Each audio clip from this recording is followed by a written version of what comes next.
Hello, good evening सभी बच्चों को।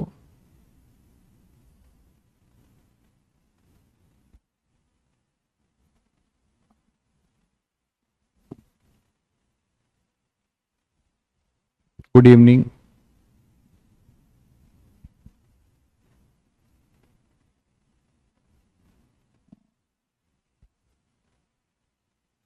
मैग्नेटिज्म के लिए ऐसा कोई बहुत ऐसे चैप्टर की ज़रूरत नहीं है।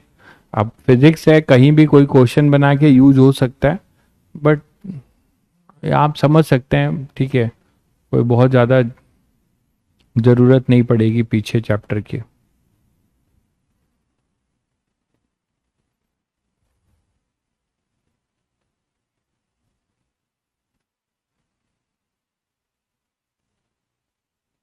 चलिए,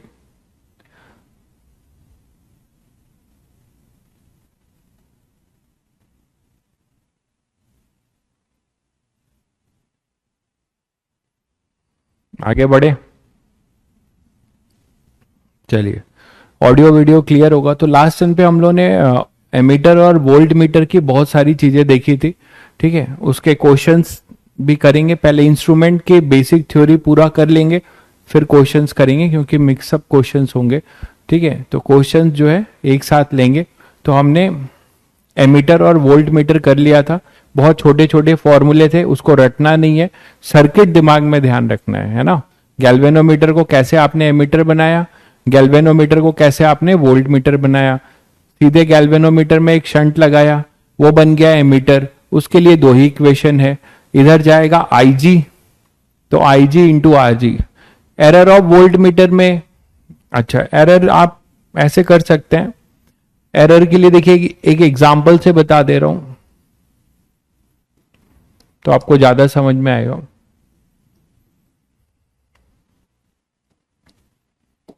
एरर कर रहे थे, मैं जनरलाइज रिजल्ट निकालने की कोशिश कर रहा था, उसमें सर्किट ही गलत ले लिया था, है ना।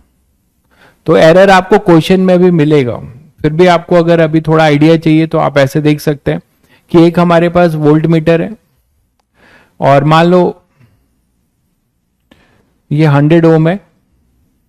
इसको मेजर करने के लिए आपने कोई 5 एम्पेयर का करंट भेजा, और इसके ड्रॉप को आप मेजर करना चाहते हो, ठीक है। इसके ड्रॉप को आप मेजर, आप एग्जांपल से समझिए, आपको क्लियर हो जाएगा। न्यू चैप्टर ट्यूसडे को स्टार्ट हो पाएगा। 2 लेक्चर तो लग ही जाएगा क्वेश्चंस कराने में। क्वेश्चन नहीं कराऊं तो खत्म ही है, लेकिन ऐसा होगा नहीं मेरे साथ, ठीक है। तो न्यू चैप्टर मैग्नेटिज्म ट्यूसडे को स्टार्ट होगा कंफर्म में। 5 एम्पेयर है, ये 100 है। तो आपको इसका ड्रॉप क्या मिलता है, ये ए है मान लो, ये बी है। तो आप बोल सकते हो कि यहां से V A minus V B क्या मिलेगा, ये सभी बच्चे जानते हैं, ओम्स लॉ लगा देंगे। 100 इंटू 5 तो मिलेगा 500 वोल्ट, यही तो मिलेगा। अब आप इसको मेजर करना चाहते हो, आपका एम है ना कि आप इसे मेजर करना चाहते हो। तो मेजर करने के लिए क्या करोगे, एक वोल्ट मीटर लगा दोगे पैरेलल में इसके। तो जब वोल्ट मीटर लगाओगे,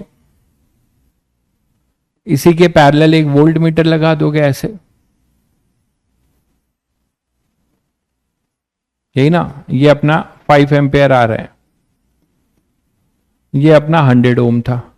तो जैसे ही आप वोल्ट मीटर लगाओगे, इसका अपना कुछ आरवी होगा।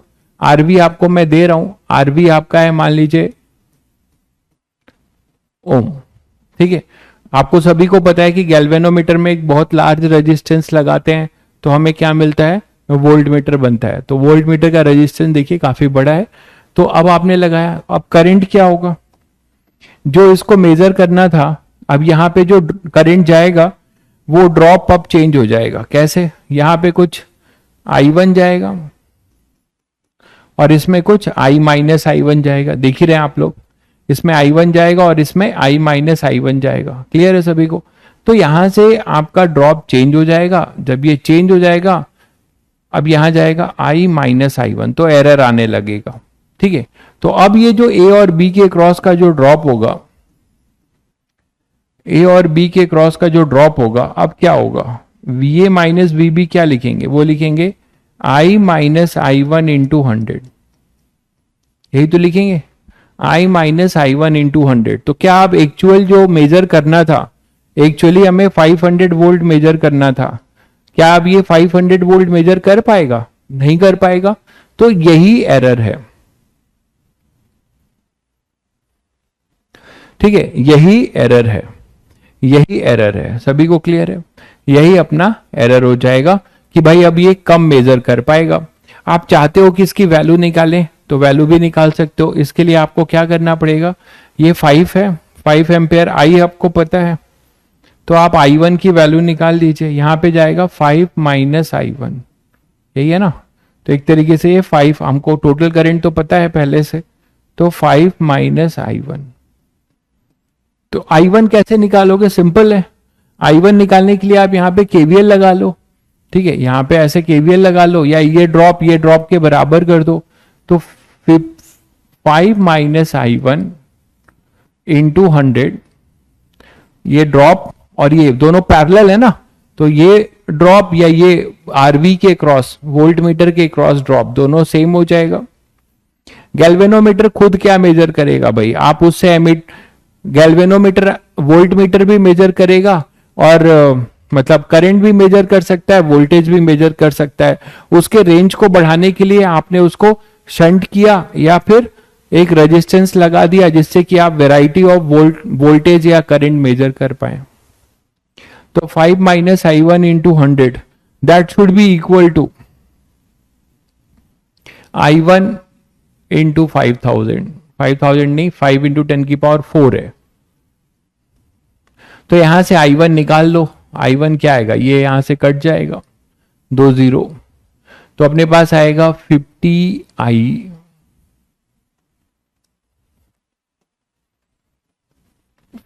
Minus 10I1, 50 minus 10I1 that should be equal to 500 I1। दिख रहा है सभी बच्चों को? तो 50 इज इक्वल टू 510 I1। तो I1 क्या हो जाएगा, 50 अपॉन 510 एम्पेयर। दिख रहा है? तो अब I5 माइनस 5 माइनस I1 क्या हो जाएगा, 5 माइनस I1 कितना हो जाएगा, 5 माइनस, आप चाहो तो डायरेक्ट देखिए, ये ड्रॉप जो होगा वही ये ड्रॉप होगा, ठीक है, तो 5 होगा।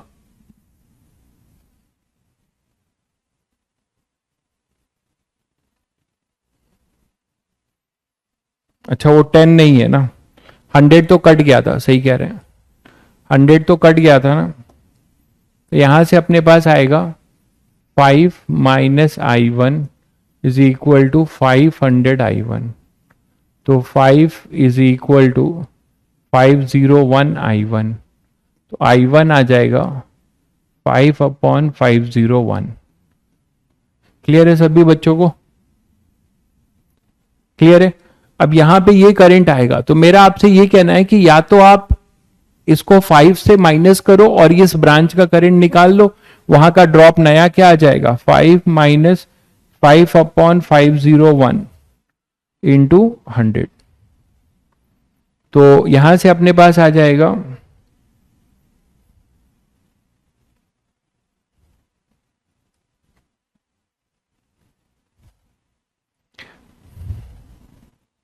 500 बाई ये क्या हो जाएगा, 5 इंटू, इसको सॉल्व करोगे, 5 कॉमन ले लिया मैंने, तो 500 अपॉन में 501 इंटू 100, कुछ ऐसा आएगा, देखो कुछ ऐसा आएगा क्या, देखिए।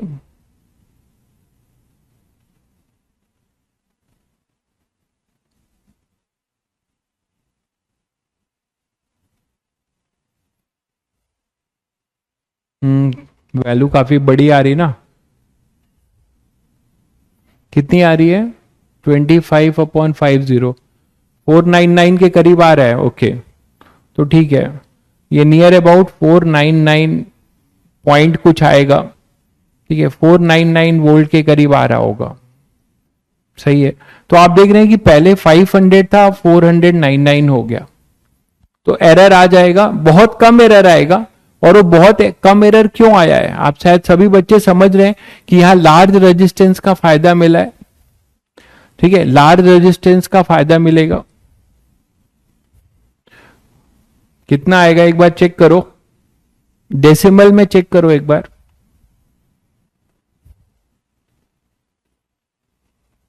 ये कुछ ऐसा आ रहा है ना, यही आ रहा है कि अलग आ रहा है? 25 इंटू 10⁴ अपॉन 501, यही तो है। तो वैल्यू इसलिए लिया है कि आपको कुछ आइडिया लग जाए। वैल्यू थोड़ी अटपटी हो गई है। कितना आ रहा है? 25,501। ये आ रहा है अपना, ये वैल्यू आ रही है 0.049, 049 इंटू 10⁴।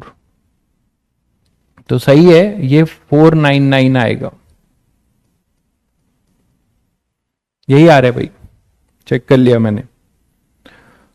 ठीक है, तो 499 पॉइंट समथिंग आएगा बिल्कुल। तो नियर अबाउट मैंने ये ले लिया। तो परसेंटेज एरर क्या हो जाएगा? परसेंटेज एरर हो जाएगा, पहले 500 मेजर करना था, तो 500 माइनस 499 अपॉन में 500 इंटू 100। तो शायद सभी लोगों को परसेंटेज निकालना क्लियर है, परसेंटेज एरर वोल्ट मीटर में। तो परसेंटेज एरर आ जाएगा 500 माइनस 499 अपॉन में 500 इंटू 100। तो that is your percentage error. बहुत कम आएगा, एरर बहुत कम आएगा, है ना। तो एरर कम क्यों आ रहा है, आप ये समझ पा रहे हो? इसके वजह से अगर मैं इसकी वैल्यू अगर कम कर दूं, इसकी वैल्यू कम कर दूं, तो मैक्सिमम करंट यहां से जाएगा। जितना ज्यादा यहां पे करंट डिस्ट्रीब्यूट होगा, ये I1 जितना ज्यादा बढ़ेगा, एरर उतना बढ़ता जाएगा। ठीक है, तो एरर आपका काफी कम आएगा। तो इस तरीके से आप एरर बता सकते हो वोल्ट मीटर में भी। क्लियर है सभी को? बहुत कम आएगा। चलिए, तो ये सब थी एमीटर और वोल्ट मीटर की बात। अभी क्वेश्चंस पे लौटेंगे, लेकिन अभी और दो इंस्ट्रूमेंट है, पहले वो पढ़ लें। नेक्स्ट अपना है पोटेंशियोमीटर, और उसके पहले एक छोटा इंस्ट्रूमेंट है वो पहले निपटा दें, मीटर ब्रिज।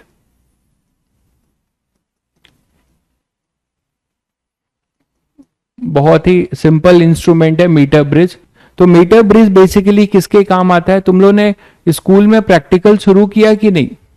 जो बच्चे स्कूल जाते हैं उन्होंने प्रैक्टिकल तो शुरू कर दिया क्या?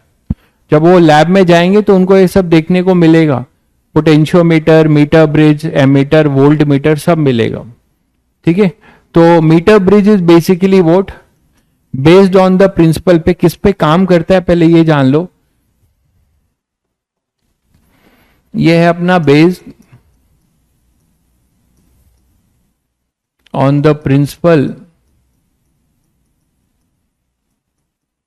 Of balance wheat stone bridge.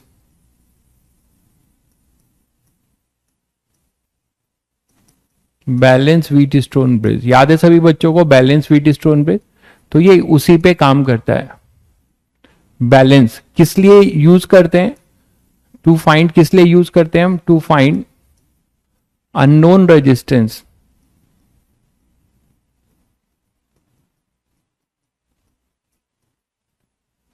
To find unknown resistance.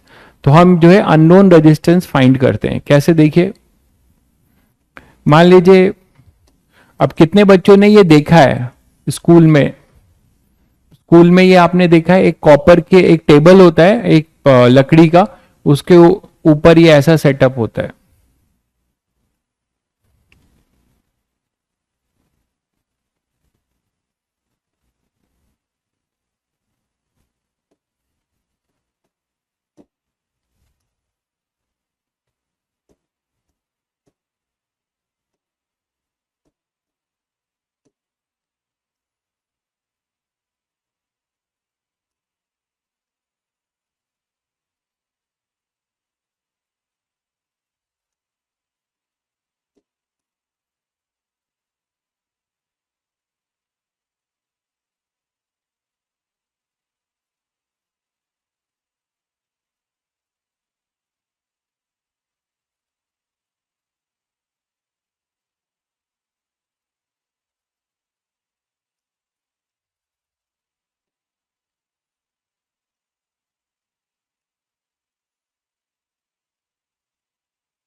तो ये एक स्ट्रिप रहती है और ये स्ट्रिप ऐसे जाती है और यहां कनेक्टेड रहती है।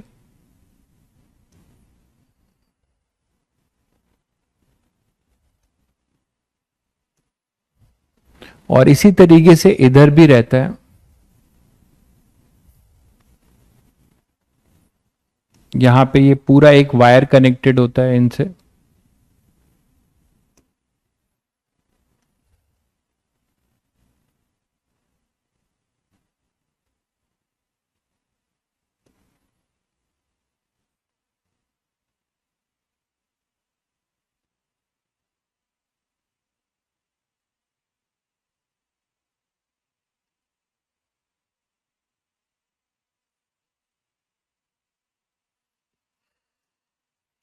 हाथ से ही बना दे तो बहुत टाइम लगेगा।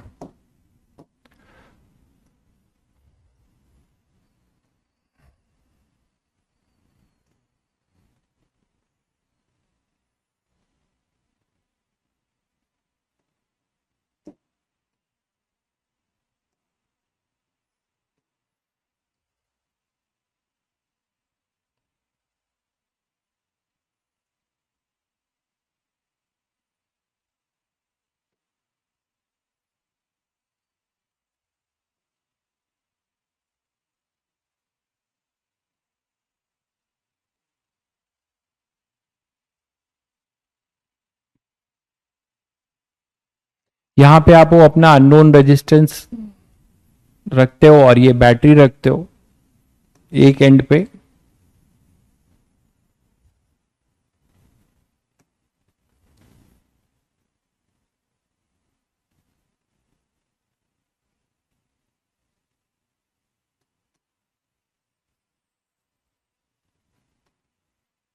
दो एंड होता है एक्चुअली।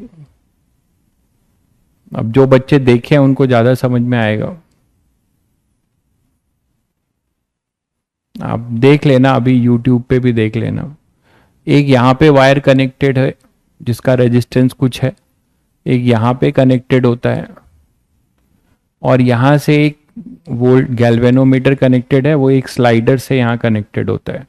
इसमें आप बाहर से जो है कहीं से पोटेंशियल देते हैं, ठीक है, बाहर से कहीं से आप पोटेंशियल देते हैं। तो यहाँ पे अपने पास मान लो ये R1 है, ठीक है, ये R है, इसको X मान लेते हैं, ये अननोन रेजिस्टेंस है, इसकी वैल्यू हमें नहीं पता है, यही निकालनी है। और ये नोन है, ठीक है, ये अपना अननोन है।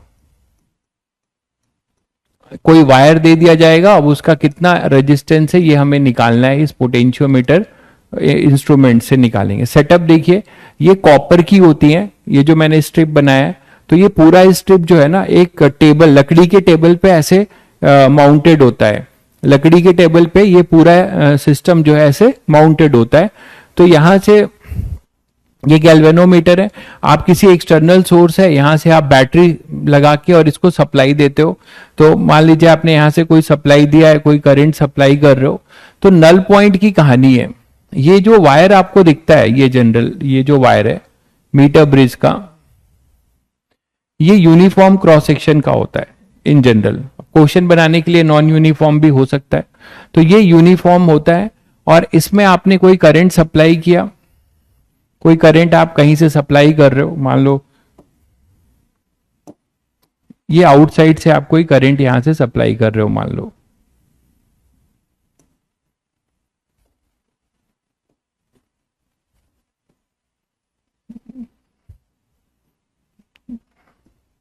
ठीक है। तो यहां से कोई भी करंट सप्लाई करोगे और ये इस तरीके से डिस्ट्रीब्यूट होगा।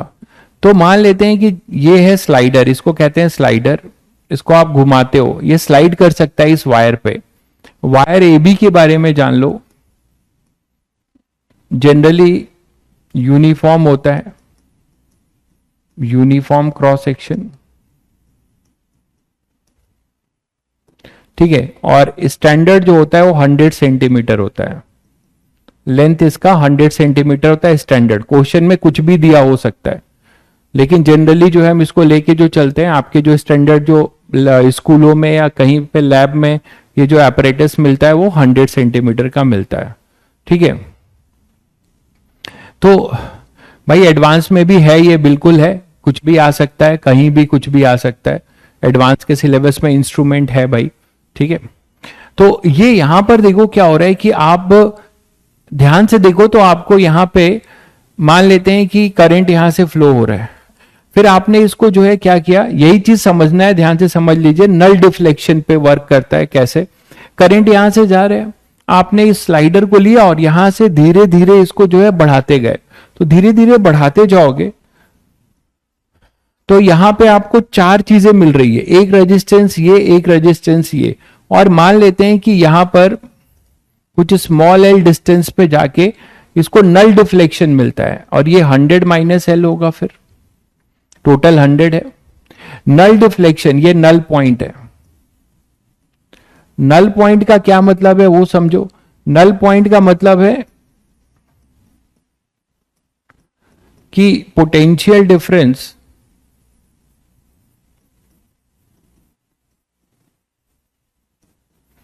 across the galvanometer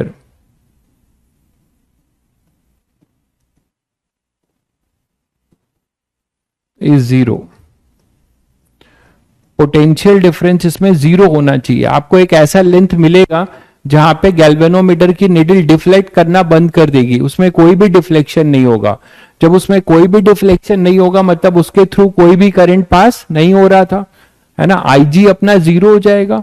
तो जब कोई भी इसके क्रॉस कोई भी करंट पास करना बंद हो रहा है, इसका मतलब ये चीज प्रॉपर है कि आप क्या बोल सकते हो कि मान लो ये Q है और ये पॉइंट है P, तो इसके क्रॉस का करंट यहाँ पे null at the time of null deflection इसमें करंट जीरो होगा, मतलब आप बोल सकते हैं कि यहाँ पे Vp is equal to VQ, तभी तो इसमें करंट कोई फ्लो नहीं करेगा। और यही कंडीशन है बैलेंस व्हीटस्टोन ब्रिज का। आपको एक बैलेंस व्हीटस्टोन ब्रिज बनता हुआ दिख रहा है कैसे, this upon this resistance is equal to this upon this resistance. तो आप क्या लिख सकते हो, अच्छा रेजिस्टेंस सभी बच्चों को पता होता है कि रेजिस्टेंस जो है वो होता है rho L upon A. Area uniform cross section है, तो आप मान लीजिए कि आप balance at the time of balance condition, at the null deflection time, at the time of null deflection, है ना,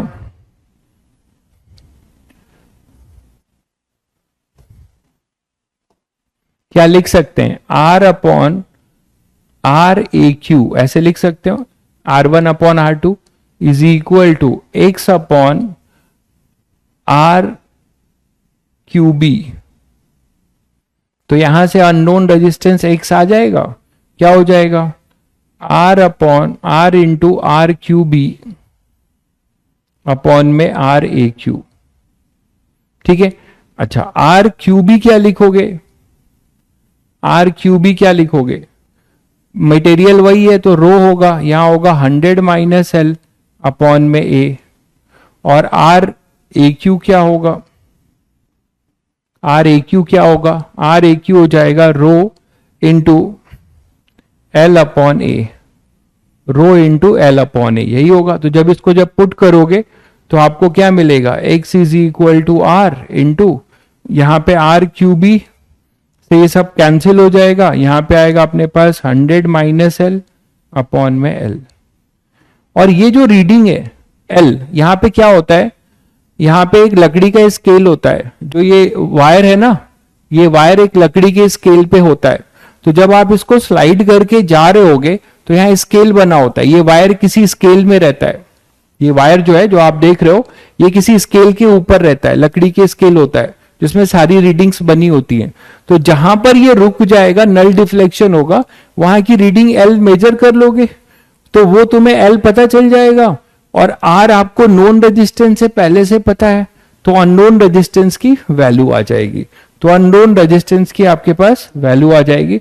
तो this is the way how we can find the value of unknown resistance. तो unknown resistance कैसे find करेंगे, इसकी हम value निकाल सकते हैं।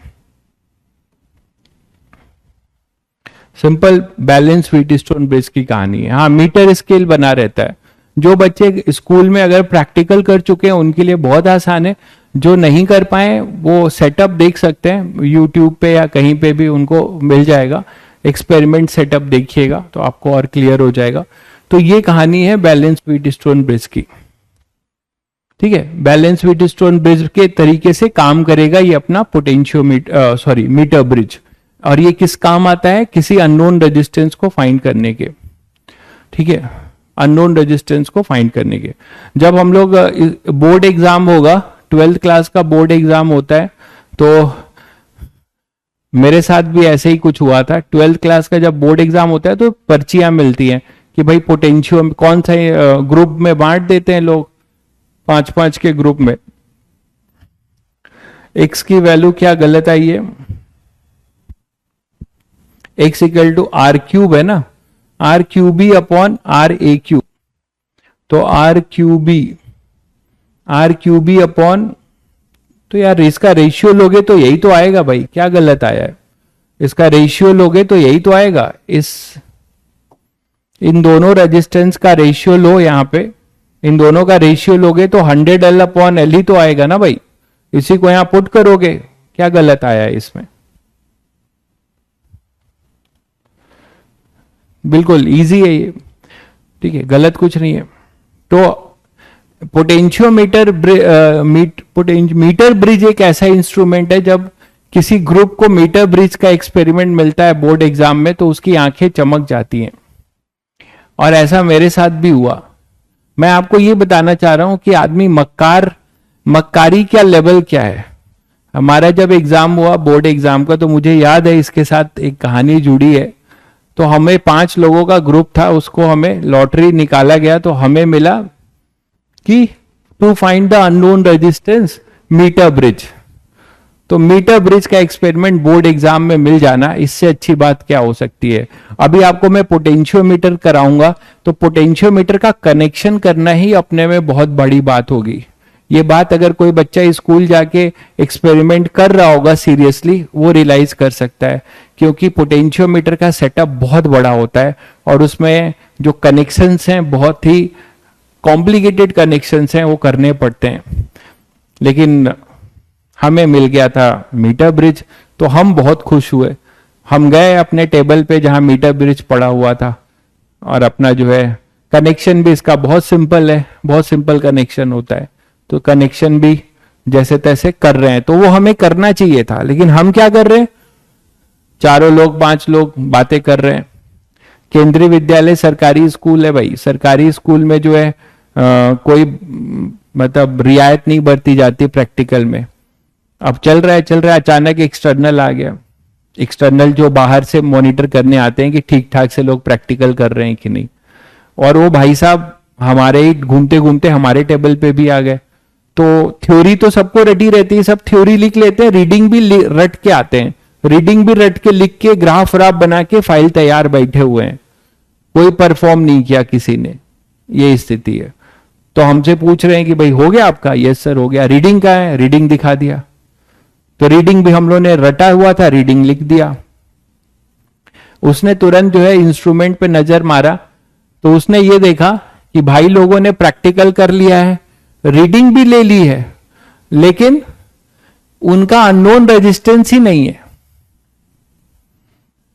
उनका अननोन रेजिस्टेंस ही नहीं है। हम लोगों ने अननोन रेजिस्टेंस भी नहीं लगाया था, बिना अननोन रेजिस्टेंस के हम रीडिंग कैसे ले लिए, और हमने जो है कैसे ये किया। तो उसको दिख गया कि तुम्हारे मीटर ब्रिज में अननोन रेजिस्टेंस नहीं है और तुमने पूरा प्रैक्टिकल कर लिया। तब इससे बड़ा अत्याचार क्या हो सकता है। फिर हम लोग में से एक जो अति मक्कार था, उसने बताया कि सर वो गिर गया है कहीं, वो रेजिस्टेंस यहां से, यहां नट बोल्ट ये होता है, स्क्रू टाइप कनेक्शन होता है, इसको कसते हैं, तो वो जो है कहीं गिर गया है। तो कुर्सी लगा के बैठ गया, बोला ढूंढो कहां गिर गया है। तो वो जो है फिर ढूंढ रहा है, हम लोग पागलों की तरीके से एक्टिंग कर रहे हैं, ढूंढने की एक्टिंग कर रहे हैं, वो कहां मिलेगा, वो तो है ही नहीं, हमने रेजिस्टेंस लिया ही नहीं। तो उसने करीब हमें जो है झिलाता रहा करीब 15-20 मिनट तक। उसके बाद वाइवा का नंबर आया, तो वाइवा में भी उसने बहुत अत्याचार मचाया, जान गया था कि ये मक्कार टाइप के लोग बने हुए हैं। तो एक गलती बहुत भारी पड़ती है। और प्रैक्टिकल में वो नंबर कितना दे के गया था, 1% का सीधा नुकसान करके गया था वो एक्सटर्नल। खैर उसने सही किया था, गलती की तो सजा मिलनी चाहिए। तो 30 नंबर में 17 नंबर दिया था उसने प्रैक्टिकल में मुझे, 30 में जो है 17 नंबर दिया था मुझे, सबको 28 मिलते हैं। तो मैं यही कह रहा हूं कि कभी भी कभी भी जो है आदमी को गलतियां होती हैं तो उससे सीखना चाहिए, और उससे मैंने सीखा, ठीक है, बहुत कुछ सीखा कि कभी इस तरीके की मक्कारी नहीं करनी है। ठीक है, मक्कारी करनी चाहिए लेकिन ऐसी अत्याचार वाली मक्कारी नहीं करनी चाहिए, अपने काम को अच्छे से करना चाहिए। खैर, तो यहां पर ये अननोन रेजिस्टेंस आप निकाल लोगे। अब इसमें देखो कभी कभी क्या होता है कि जो क्वेश्चन बनाने वाले लोग हैं, वो वेरिएशन आईआईटी में आएगा तो वेरिएशन भी कर देंगे। हो सकता है कि क्रॉस सेक्शनल एरिया चेंज करने लगे, हो सकता है कि उसकी डेंसिटी वेरी हो जाए, है ना, मान लो उसकी डेंसिटी वेरी करा दें, तो आप उसमें कुछ नया नहीं है, आप सबको रेजिस्टेंस निकालना सिखाया मैंने। अगर वेरिएबल मान लो वेरिएबल अपने पास है, उसकी रजिस्टिविटी वेरी कर रही है, तो आप इंटीग्रेट करके निकाल दोगे, वो कौन सी बड़ी बात है, R equal to rho L upon A में, है ना, वो इंटीग्रेट करके निकाल लेंगे। तो अभी उस पर क्वेश्चंस आएंगे तो क्वेश्चन लेंगे। तो मीटर ब्रिज का बेसिक यही है। नेक्स्ट अपने पास है पोटेंशियोमीटर।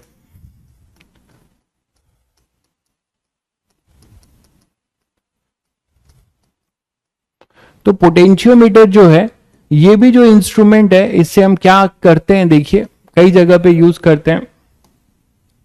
पहले इसका प्रिंसिपल समझते हैं, किस प्रिंसिपल पे ये काम करता है।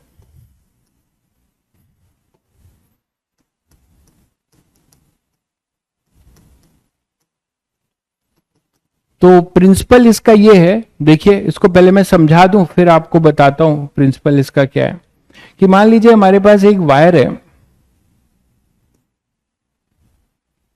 ठीक है, और ये ए है और ये बी है, इसका टोटल लेंथ एल है।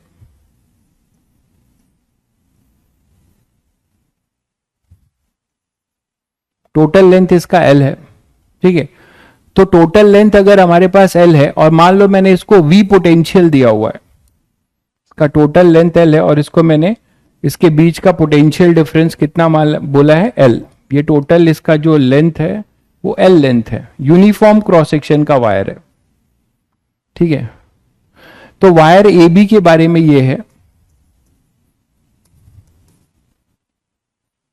एल जो है टोटल लेंथ है,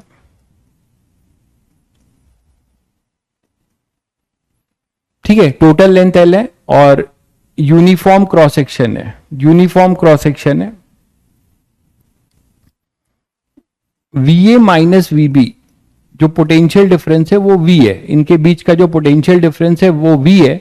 और इसमें करंट मान लो आई फ्लो हो रहा है, कहीं से फ्लो हो रहा है, वो मैं नहीं बनाया हूं, किसी सर्किट से कहीं से करंट आ रहा होगा, इस वायर में कहीं से करंट आ रहा होगा, वो मैंने नहीं दिखाया है।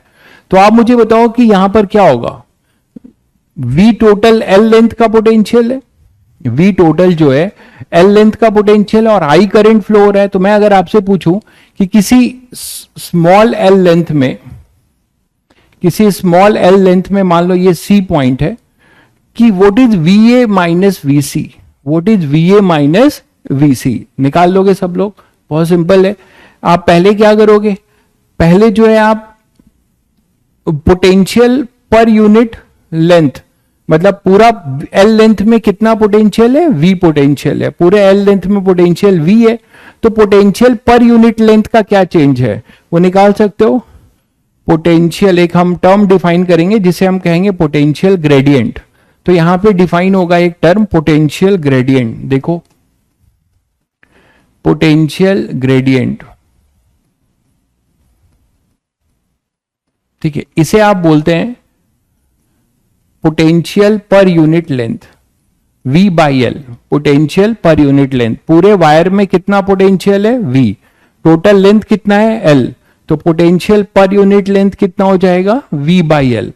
अब ये बताओ कि मुझे VAC चाहिए, तो VAC जो आप लिखेंगे वो लिखेंगे क्या, वो लिखेंगे V by L into small L. आपको पर यूनिट लेंथ का पता है, तो पर यूनिट लेंथ का पता है तो उसको आप सीधे सीधे एल से क्या करिए, जैसे यूनिटरी मेथड करते हो, V by L potential per unit length, हमें स्मॉल एल लेंथ का चाहिए तो VAC स्मॉल एल लेंथ का पोटेंशियल डिफरेंस है, तो क्या आ जाएगा V by L into L.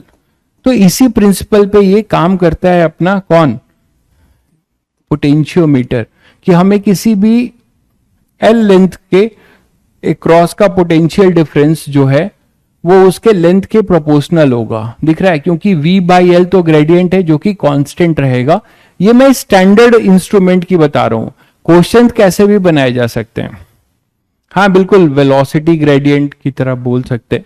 तो V बाई एल अपना जो हो जाएगा, V by L potential per unit length into L, ये आ जाएगा। तो पोटेंशियोमीटर इसी पे काम करता है कि it is based on the principle that the potential difference across any L length of the wire, ठीक है, is directly proportional to its length। ठीक है, तो प्रिंसिपल आप ये लिख सकते हैं कि potential difference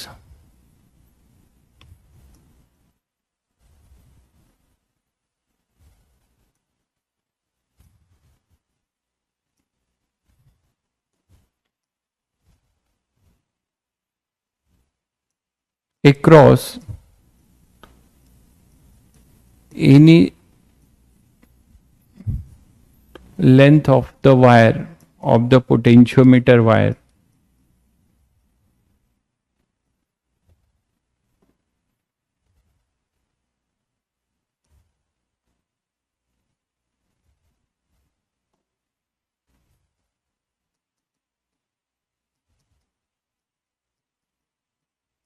is directly proportional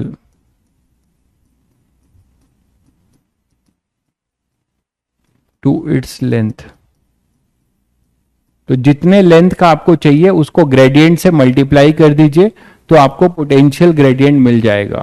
ठीक है, तो ये एक बहुत बेसिक है अपना पोटेंशियोमीटर वायर, इस सिद्धांत पे काम करता है।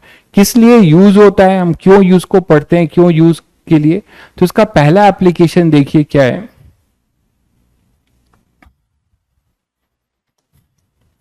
पहला एप्लीकेशन है टू कंपेयर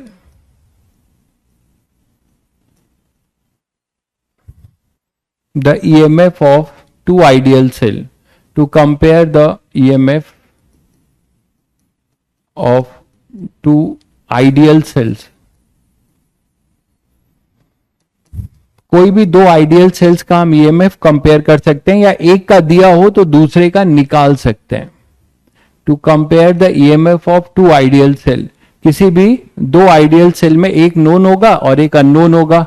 ठीक है, कोई एक नोन होगा और दूसरा अननोन होगा, तो आप वहां से इसको क्या कर सकते हो, कंपेयर कर सकते हो। तो इसका भी जब आप सर्किट देखोगे तो आपको दो सेल्स मिलते हैं लैब में, उसको आप कनेक्ट करते हो तो काफी बड़ा जो है इसका भी सर्किट होता है। तो जब आप एक्सपेरिमेंट करेंगे तो देख सकते हैं। अगर जो बच्चे एक्सपेरिमेंट नहीं करेंगे उनको मैं बोलूंगा कि कभी फ्री टाइम में इसका ट्यूटोरियल कहीं से देख लीजिएगा कि इसका सेटअप कैसा होता है, कैसे ये काम करता है। मैं इसका रफली फिगर बना रहा हूं। इसके दो पार्ट होते हैं, ठीक है, इंस्ट्रूमेंट के। एक अपने पास प्राइमरी सर्किट होता है और एक सर्किट होता है अपना सेकेंडरी, मतलब जिससे हम सप्लाई बेचते हैं।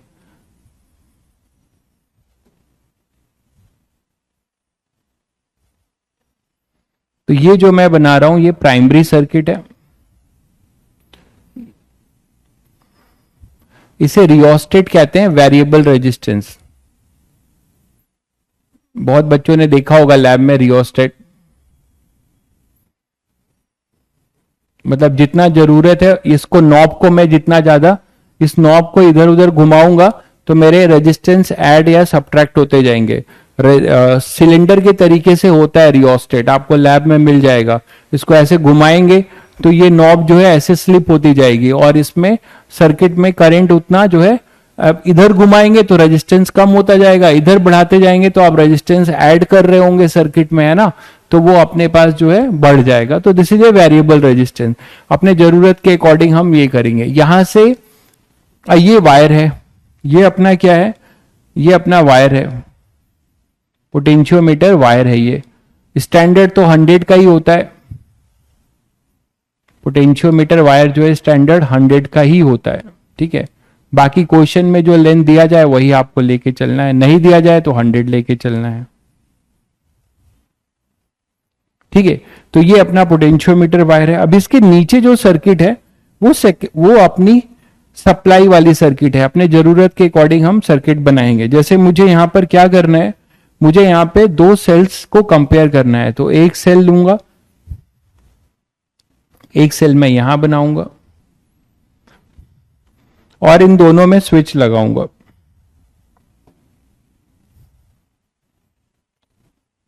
और इन दोनों का कॉमन कनेक्शन इस गैल्वेनोमीटर से होगा, ये स्लाइडर है। तो ऐसा कोई आपके पास सर्किट बनेगा E1 और E2, ठीक है। ये पोटेंशियोमीटर वायर है, ये आउटर सर्किट है। यहां पे बैटरी भी लगी होगी जो सप्लाई देगी आपको करंट की,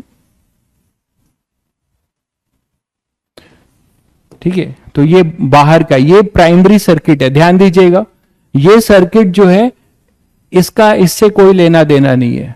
ये सर्किट अलग है, ये सर्किट अलग है। पोटेंशियोमीटर के साथ ये वेरिएबल रेजिस्टेंस और ये अपना बैटरी जो इसको क्या करेगा, एक करंट क्लोज लूप प्रोवाइड करेगा और यहां से क्या होगा, यहां से करंट फ्लो कराएगा आई।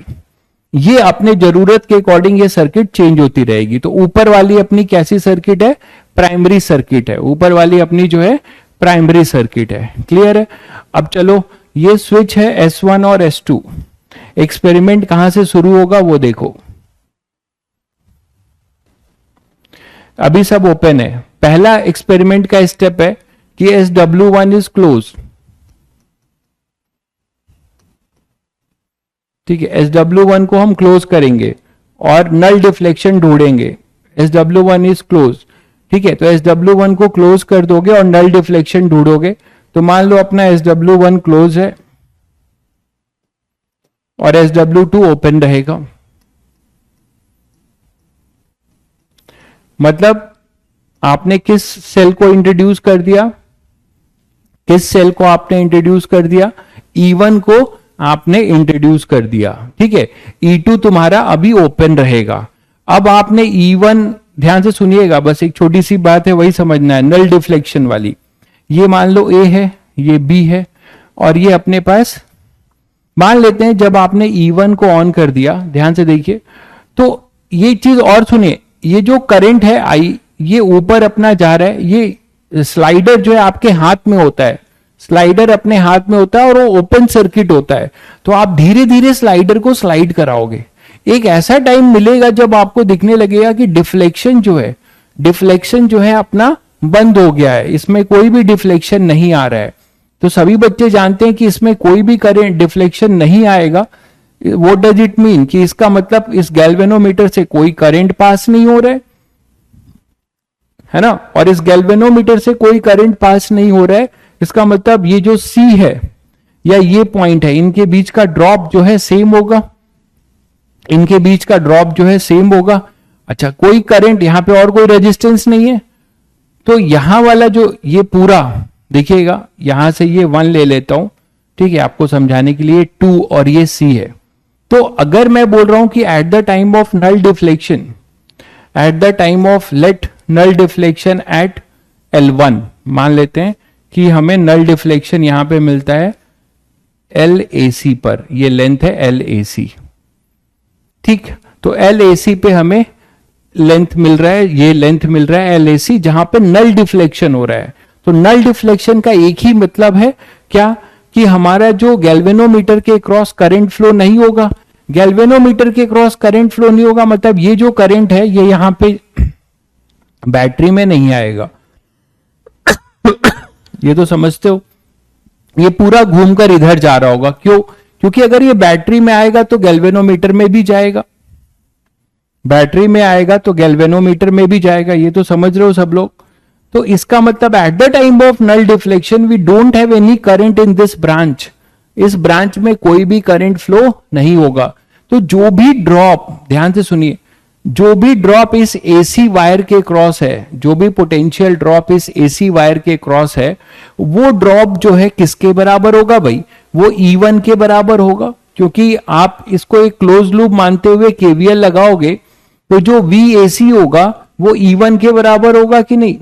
बताइए। VAC जो होगा, शॉर्ट तो नहीं बोलेंगे क्योंकि यहां पे पोटेंशियल डिफरेंस है, तो हम ये बोलेंगे कि अगर ये हमने नल डिफ्लेक्शन किया है तो नल डिफ्लेक्शन का मतलब हुआ कि ये जो पोटेंशियल ड्रॉप है, देखिए ये जो पोटेंशियल ड्रॉप है और 1 से C के बीच का पोटेंशियल ड्रॉप सेम है। यहां से 1 से लेके और C के बीच का जो पोटेंशियल ड्रॉप है, या A से C के बीच का, ये ड्रॉप और ये ड्रॉप बराबर होगा, ये तो मानते हैं। क्योंकि अगर इसमें और इसमें थोड़ा भी पोटेंशियल डिफरेंस होगा तो हायर पोटेंशियल से लोअर पोटेंशियल की तरफ करंट चला जाएगा। तो ये अपने पास जो पोटेंशियल है, ये वाला पोटेंशियल AC है ना, और ये पोटेंशियल मैं बोल रहा हूं जो घूमकर ऐसे गया है, तो यहां का ये पोटेंशियल और ये पोटेंशियल, ये दोनों बराबर होंगे, तभी तो आप बोलेंगे कि कोई भी करंट फ्लो नहीं हो रहा है। आई थिंक सभी बच्चों को क्लियर हो गया होगा कि at the time of null deflection what condition we can write at the let LAC be the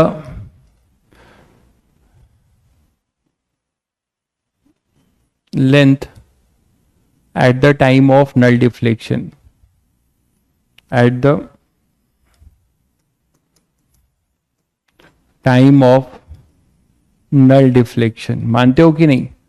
तो क्या बोलोगे, कंडीशन क्या बोलोगे नल डिफ्लेक्शन के लिए? VAC, ये जो VAC है वो C2 के बराबर हो, या फिर यहां पे कोई ड्रॉप नहीं है तो ये पूरा C1 के बराबर हो, 1 से C के बीच के पोटेंशियल, मतलब this is equal to E1, ऐसे लिख सकते हैं। VAC is equal to E1। Clear है सभी को? शॉर्ट नहीं है भाई, जो बच्चे बोल रहे हैं कि शॉर्ट है, शॉर्ट का मतलब वो समझ नहीं रहे। शॉर्ट कैसे हो जाएगा? शॉर्ट का मतलब हुआ कि VA इक्वल टू VC, ऐसा थोड़े है। आई एम जस्ट सेइंग कि the potential drop VAC is equal to battery drop E1, E1 का पोटेंशियल के बराबर है, तभी इस गैल्वेनोमीटर में कोई भी करंट फ्लो नहीं हो रहा है। आप ये बोल सकते हैं कि VC and V2 is equal, VC and V2 is equal, ये बोल सकते हैं। नहीं तो ये बोलेंगे कि पूरा ये जो potential difference is equal to 1 से लेके C का ड्रॉप, ये दोनों सेम होगा, तभी तो इसमें पोटेंशियल डिफरेंस नहीं होगा। अरे ये और ये जब बराबर होंगे तभी तो C और 2 में कोई पोटेंशियल डिफरेंस नहीं होगा और यहां से कोई करंट फ्लो नहीं होगा। This is the null deflection condition. तो VAC आ गया। अब आप VAC क्या लिखोगे? अभी अभी आपको पोटेंशियोमीटर का मैंने प्रिंसिपल बताया कि किसी भी L लेंथ का पोटेंशियल लिखना है, गैल्वेनोमीटर के पास कोई रेजिस्टेंस, आपने जो पूछा है, बिल्कुल गैल्वेनोमीटर के पास रेजिस्टेंस होता है, लेकिन आप सबको पता है कि गैल्वेनोमीटर में रेजिस्टेंस तो होता है RG, लेकिन जब यहां से कोई करंट ही नहीं फ्लो करेगा मेरे भाई, तो यहां पे RG क्या ड्रॉप क्यों लोगे? यहां कोई करंट फ्लो नहीं करेगा at the time of null deflection, तो इस रेजिस्टेंस का रहना ना रहना बराबर है, कोई ड्रॉप नहीं आएगा। ठीक है, तो आप गैल्वेनोमीटर के रेजिस्टेंस से आपको बॉदर नहीं करना है, आपको ये ड्रॉप और ये ड्रॉप बराबर है तो यहां से कोई करंट ही पास नहीं होगा, तो गैल्वेनोमीटर का के अंदर का रेजिस्टेंस के ड्रॉप से कोई लेना देना नहीं है। अब रेजिस्टेंस देखने में कैसा होगा ये आप अभी क्लास खत्म होगी, एक सर्च मारिएगा, आपको रियोस्टेट मिल जाएगा एक से एक देखने को। तो VAC is equal to E1। अब VAC की वैल्यू क्या हो जाएगा? अभी अभी बताया था। VAC क्या लिखोगे बाई प्रिंसिपल ऑफ पोटेंशियोमीटर? क्या हो जाएगा? टोटल, देखिए टोटल यहां का जो ड्रॉप है वो V है, VAB अपॉन में total length L, this is potential gradient. AB wire के अक्रॉस का पूरा potential drop, that I am calling it VAB।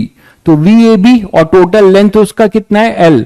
L अगर नहीं दिया जाए तो स्टैंडर्ड 100 सेंटीमीटर होता है, तो V बाई L इंटू कितने लेंथ का हमें चाहिए भाई potential drop?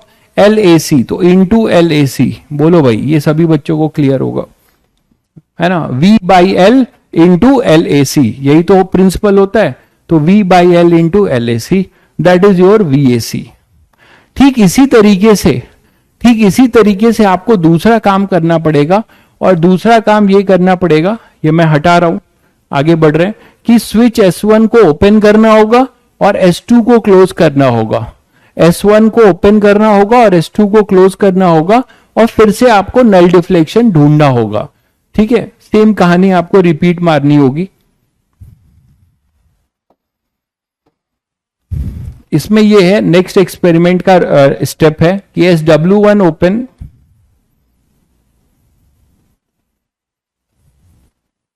And SW2 close. तो SW1 ओपन है और SW2 क्लोज है। मैं फिर से ही बना दे रहा हूं जिससे आपको और समझ में आ जाए। सेकेंड सिनेरियो ऐसा है,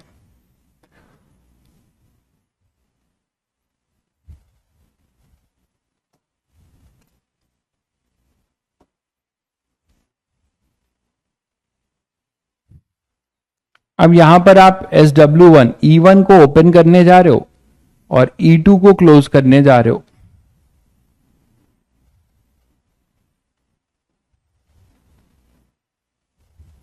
अब मान लीजिए कि ये ए बी था और ये मान लीजिए डी है। कोई नया नल डिफ्लेक्शन ढूंढोगे तो फिर से आपको वही करना पड़ेगा, स्लाइडर को घुमाना पड़ेगा और कहीं यहां पर आपको नल डिफ्लेक्शन मिलेगा। ठीक है, ये लेंथ हम बोल रहे हैं LAD। मान लो LAD लेंथ पे ये मिला। आप लोगों को बताया कि ये मीटर स्केल पे रहता है, ये वायर जो है मीटर स्केल पे रहता है। ठीक है, ये वायर अपना मीटर स्केल पे रहता है। तो वायर अपना जब ये मीटर स्केल पे रहता है तो आपको रीडिंग मिल जाएगी, वहां LAC मिल जाएगा कि कहां पर किस इस वायर के कितने लेंथ पे हमें नल डिफ्लेक्शन मिला था जब E1 ओपन था, जब E2 ओपन था, E1 क्लोज था। अब अगर हमारा E1 ओपन है और E2 क्लोज है तो फिर से नल डिफ्लेक्शन ढूंढोगे तो आपको मिल जाएगा। Again you can write the same condition. क्या लिखोगे कि at the time of null deflection, अब तो सभी लोग लिख सकते हो कि at the time of null deflection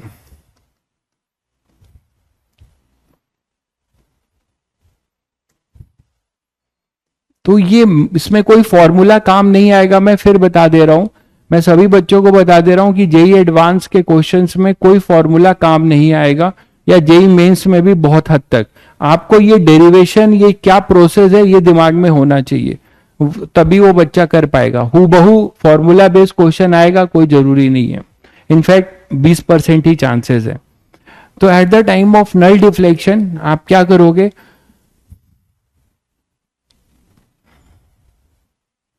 बोलो क्या लिखोगे? VAD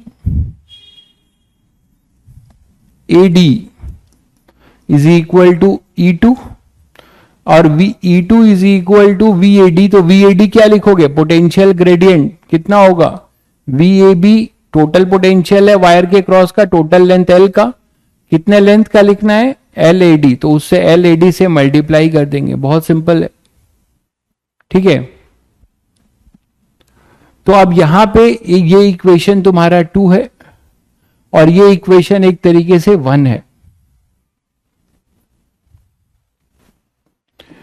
क्या आप यहां से दोनों को डिवाइड कर दोगे तो आपको मिल जाएगा? दोनों को अगर आप डिवाइड कर दोगे तो आपको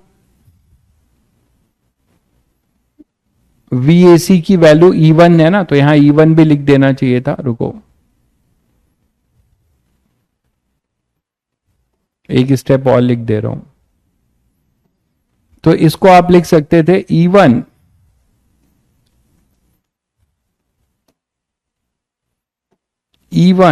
is equal to VAB upon L into LAC। ये फर्स्ट हो गया और वो सेकंड। इन दोनों को डिवाइड कर दोगे तो आपको रेशियो मिल जाएगा, कंपेयर कर सकते हैं। क्या मिलेगा? फर्स्ट डिवाइडेड बाय सेकंड कर दोगे तो E1 upon E2 is equal to VAB by L, तो कॉमन है वो कैंसिल होगा, वो क्या आएगा? LAC upon LAD, LAC upon LAD। तो शायद सभी को क्लियर हो गया। इसमें से जो अननोन होगा वो आप निकाल लेंगे, इसमें से जो अननोन होगा वो आप निकाल लेंगे। तो कंपेयर कर सकते हैं या नोन को अननोन के साथ अपना जो है जो अननोन होगा E2 अननोन होगा तो E2 निकाल सकते हैं, क्योंकि LAC और LAD हमने रीडिंग नोट कर ली है। LAC और LAD हमें पता है कि दोनों का नल डिफ्लेक्शन क्या मिला था हमें। क्लियर है? तो this is the way how we can use potentiometer to find the unknown resistance of a cell और to compare the EMF of two cells. किसी भी दो सेल्स के EMF को हम कंपेयर कर सकते हैं। ठीक है, तो ये सब अभी जो एकदम बेसिक चीजें हैं वो बता रहा हूं इंस्ट्रूमेंट से, फिर वेरिएशन देखेंगे क्वेश्चंस के थ्रू। ये स्टैंडर्ड है, इंस्ट्रूमेंट जो एक्सपेरिमेंट परफॉर्म करते हो जो स्टैंडर्ड, पहले वो मैं डिस्कस कर रहा हूं।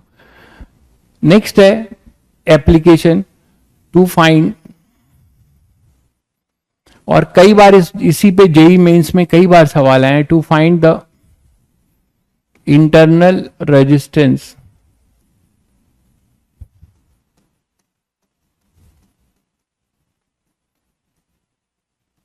Of a cell. तो पोटेंशियोमीटर एक्सपेरिमेंट के थ्रू जो है हम किसी सेल के इंटरनल रेजिस्टेंस को फाइंड कर सकते हैं, किसी सेल के इंटरनल रेजिस्टेंस के को फाइंड कर सकते हैं, to find the internal resistance of a cell. ठीक है, हाँ कल आप लोगों की क्लास ऑफ है, बिल्कुल कल आप लोगों की क्लास ऑफ है, मुझे भी नोटिस मिला था कल आप लोगों की क्लास ऑफ है। हालांकि मैं तो नहीं चाहता था, लेकिन चलो कभी कभी छुट्टी भी मिलनी चाहिए यार तुम लोगों, वही मोनोटोनस वही रूटीन। तो जिस दिन छुट्टी मिला करे उस दिन रिलैक्स कर लिया करो, उस दिन रिलैक्स कर लिया करो कि अगले दिन से फिर लगना है। ठीक है, ये क्या जज्बा है, you can take extra class, वाह। अभी तो सही चल रहा है, नौबत नहीं आई है एक्स्ट्रा क्लास की। ठीक है, और कोशिश करूंगा कि जैसे तैसे एक्स्ट्रा क्लास में जल्दी जल्दी ना पढ़ाऊं। ठीक है, तो अभी तक तो सही चल रहा है, आगे देखेंगे। ठीक है, आगे देखेंगे फिर। तो to find the internal resistance of a cell, तो किसी सेल का हमें इंटरनल रेजिस्टेंस निकालना है, उसका सेटअप क्या है पहले ये देख लो। पोटेंशियोमीटर में प्राइमरी सर्किट बताया था, इधर सप्लाई बैटरी होगी, इधर वेरिएबल रियोस्टेट होगा। बताइए, बहुत आप हर बुक में देखोगे तो अलग अलग आपको डायग्राम मिलेगा, बट थीम यही रहेगा आपका सबका। तो यहां से ये सर्किट है अपनी प्राइमरी सर्किट, ये V है। अब आपको क्या करना है वो सुनिए, अपने जरूरत के अकॉर्डिंग आप ये सर्किट एडजस्ट करते हो। ठीक है, तो क्या हो जाएगा, ऋषि बाबू एक्स्ट्रा क्लास चाहते हो, आपका नंबर आपको ढूंढ रहा था मैं, कहीं नजर नहीं आए आप जेई एडवांस जेई मेंस के पेपर में। ठीक है, एक्स्ट्रा क्लास तो चाहते हो लेकिन कहीं नंबर नजर नहीं आए, दूर दूर तक कहीं दिखे ही नहीं। तो पहले जो पढ़ाया जा रहा है वो कर लो यार, मुझे पता है मुझे कब क्या करना है, तो ये मेरे ऊपर छोड़ दो। A और B है, आप पढ़ाई करो बस। तो यहां पर अपने पास ये V है। अब मैं कह रहा हूं कि मुझे क्या करना है, एक सेल है उसका इंटरनल रेजिस्टेंस निकालना है। तो यहां पे क्या होगा देखिएगा ध्यान से, ये सेल ऐसे कनेक्ट होता है, इसका इंटरनल रेजिस्टेंस है R, यही हमें फाइंड करना है, ये EMF है E। ओके, अब ये जो है कनेक्टेड होता है किसी सेल से, और यहां पर एक एक्सटर्नल रेजिस्टेंस होता है जिसे हम RB कहते हैं, रेजिस्टेंस बॉक्स। ठीक है, तो रेजिस्टेंस बॉक्स का रेजिस्टेंस मैं बनाए दे रहा हूं, एक यहां रेजिस्टेंस होता है R जो आप कनेक्ट करते हो, इसको हम कहते हैं RB, रेजिस्टेंस बॉक्स होता है। ये भी आपको लैब में देखने को मिल जाएगा, बहुत बढ़िया चीज होती है ये भी। ये पता है कैसा होता है, एक बॉक्स होता है खूब बढ़िया लकड़ी का, इसके ऊपर सिल्वर कलर की बहुत सारी की लगी होती हैं। ठीक है, बहुत सारी की लगी होती हैं, उसमें लिखा होता है 2 ओम 5 ओम। तो जैसे जैसे आप की को हटाते जाओगे ना, वो उतने वैल्यू का जो है अपना रेजिस्टेंस सर्किट में ऐड करते जाते हो। ठीक है, तो यही वो रेजिस्टेंस बॉक्स है जिसका रेजिस्टेंस मैंने यहां पर फाइनली क्या रखा है, आर रखा है। ठीक है, और यहां पर एक अपने पास स्विच लगा होता है,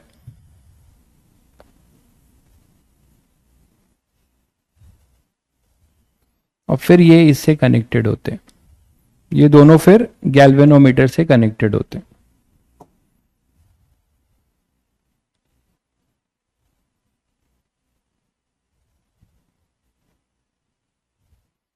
ये अपना SW है। ठीक, कैसे ऑपरेट होता है देखिए, अब एक्सपेरिमेंट का स्टेप देखिए, ये स्विच अभी ओपन है, तो दो कंडीशन में होता है स्टेप। पहले क्या करते हैं हम लोग, ध्यान से देखिएगा, हाँ रेजिस्टेंस बॉक्स देखा हुआ होगा तुम लोगों ने, बढ़िया है, 10th क्लास में भी दिखा देते हैं, 10th क्लास में भी ओम्स लॉ का प्रैक्टिकल करते होगे ना तुम लोग, तो रेजिस्टेंस बॉक्स तो देखने को मिल जाता है 10th क्लास में ही।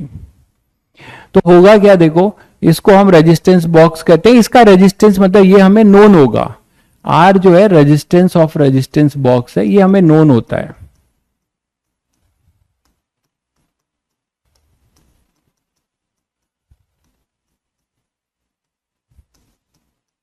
और ये नोन होता है,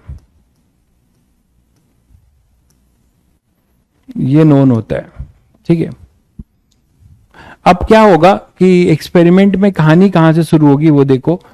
पहले स्टेप ये है, स्टेप 1 ये है कि आप SW ओपन करोगे और नल डिफ्लेक्शन ढूंढोगे, SW ओपन करोगे और नल डिफ्लेक्शन ढूंढोगे, तो SW1 स्विच जो है ओपन रहेगा and find null deflection.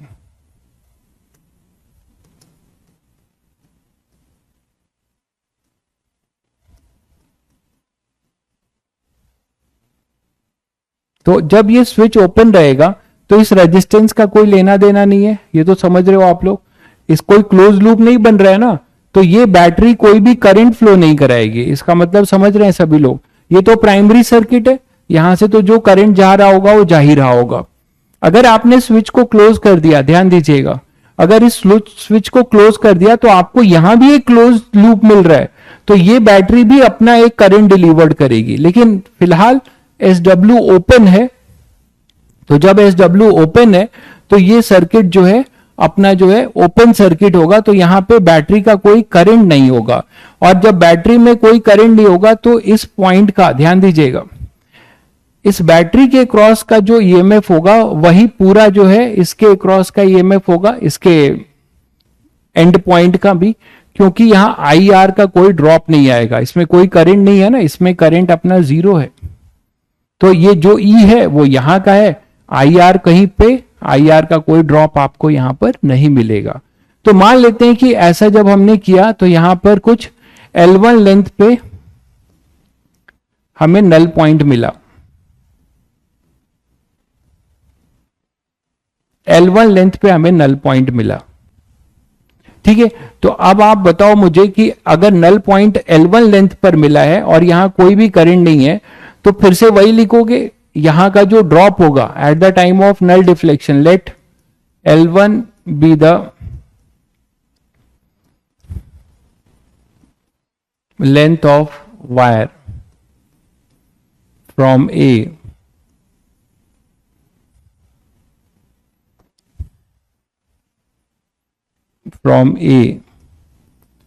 at the time of null deflection, at the time of null deflection, मानते हो कि नहीं? तो क्या लिख सकते हो, क्या लिखोगे, ये जो ड्रॉप होगा यहां से लेके यहां तक का वो E के बराबर होगा, और वो किसके बराबर होगा, मान लो इसका नाम दे दिया VAC के बराबर होगा, VAC के बराबर, तो आप ये बोल सकते हो E, अभी अभी किया आपने, E is equal to VAC, और E इक्वल टू VAC क्या लिखोगे भाई, पोटेंशियल पूरा V है, VAB पोटेंशियल है, अपॉन में टोटल लेंथ L है, इंटू L1 ऐसे लिख सकते हो, इंटू L1। तो जब स्विच अपना ओपन होगा तब अपने पास क्या हो जाएगा कि L1 लेंथ हमारा जो है क्या होगा, नल डिफ्लेक्शन होगा, और वो L1 लेंथ का जो नल डिफ्लेक्शन होगा VAC, वो लिखा जाएगा पोटेंशियल ग्रेडियंट, मतलब potential per unit length into जितने लेंथ पे ये नल पॉइंट मिला है उससे मल्टीप्लाई करने का है, तो VAB upon L into L1। ठीक है, तो ये अपना हो गया E। अब नेक्स्ट कहानी क्या होगी? नेक्स्ट कहानी होगी कि स्विच को क्लोज करोगे और फिर से नल डिफ्लेक्शन ढूंढोगे, स्विच को क्लोज करोगे और नल डिफ्लेक्शन ढूंढोगे। तो नेक्स्ट स्टेप है, ये आगे बढ़ रहा हूं मैं, देख लीजिए पहले ये।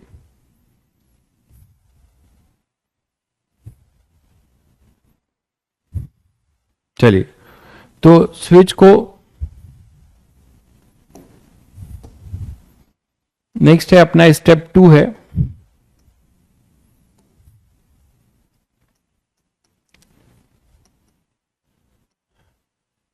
SW is close. तो अब क्या चेंजेस आ जाएगा, मैं अलग डायग्राम बना के ही समझा दे रहा हूं आपको।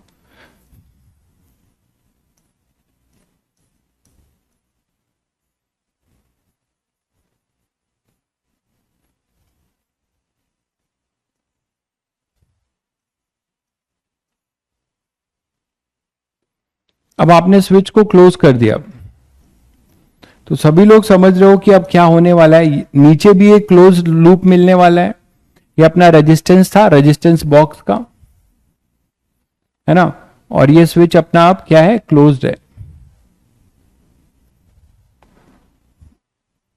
ये बैटरी और उसका ये इंटरनल रेजिस्टेंस, अब ये दोनों कनेक्टेड हैं गैल्वेनोमीटर से।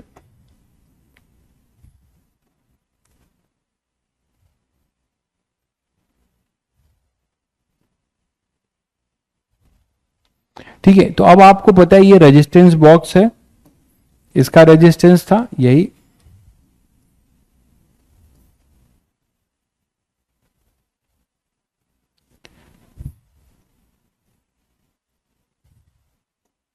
तो रेजिस्टेंस बॉक्स का रेजिस्टेंस R है। इस स्विच को क्लोज किया आपने, तो अब कहानी क्या हो जाएगी, कोई गेस कर पा रहा होगा, बहुत बेसिक बात है, वो ये है कि जैसे ही आपने क्लोज किया, ठीक है, जैसे ही आपने क्लोज किया, अब आप क्या बोल सकते हो, ये A है, ये B है, और यहां पे कोई नया नल पॉइंट मिलेगा, ये तो आप ढूंढ रहे हो, नल पॉइंट मान लेते हैं ये L2 है और ये D है। तो नल पॉइंट हमें L2 पे मिला, बट इसकी कंडीशन कैसे लिखोगे वो आपको ध्यान से देखने का है। ये V है, तो आप क्या करोगे, प्राइमरी सर्किट में तो कोई चेंज नहीं होगा, यहां से करंट फ्लो कर रहा होगा, सभी बच्चे समझ रहे हैं। At the time of null deflection ये करंट इधर नहीं जाएगा, और ये इधर गैल्वेनोमीटर में भी कोई करंट नहीं होगा। इसका मतलब ये जो क्लोज वाला ब्रांच है इसमें अपना एक करंट I1 भी फ्लो हो रहा होगा, ये बैटरी अपना एक करंट रोटेट कराएगी। पहले ये समझ में आ रहा है सभी को कि ये करंट, आप बोलोगे सर ये करंट इधर गैल्वेनोमीटर में नहीं जाएगा, नहीं भाई, नल डिफ्लेक्शन के टाइम, नल डिफ्लेक्शन के टाइम इनका पोटेंशियल डिफरेंस क्या होने का है, 0 होने का है, तो इसके क्रॉस का कोई भी करंट इसमें पास नहीं होगा। और आप ये भी बोल सकते हो कि इस बैटरी ने जो भी करंट यहां I1 दिया उसको यही I1 करंट इधर मिलना चाहिए, तो ये इधर कैसे जाएगा। तो at the time of null deflection दो चीजें हो रही होंगी, प्राइमरी सर्किट में, ठीक है, प्राइमरी सर्किट में अपना जो करंट है ऊपर ऊपर फ्लो कर रहा होगा at the time of null deflection की मैं केवल बात कर रहा हूं, और जो नीचे सेकेंडरी सर्किट है इसमें अपना करंट फ्लो कर रहा होगा, और गैल्वेनोमीटर से कोई भी करंट फ्लो नहीं होगा। जब गैल्वेनोमीटर से कोई भी करंट नहीं फ्लो होगा तो ये जो पॉइंट है ये पॉइंट सेम पोटेंशियल का होगा, और ये जो पोटेंशियल डिफरेंस है नल डिफ्लेक्शन के लिए वो देखिए क्या होगा, पूरा यहां से लेके और यहां के बीच का ये पोटेंशियल, आप ये AD ले रहे हो ना, तो AD ले रहे हो तो ये जो पूरा AD होगा this is equal to this 1 2 और ये D, तो ये 1 से D V1 minus VD that should be equal to VAD at the time of null deflection. ये तो समझ रहे हैं सब लोग।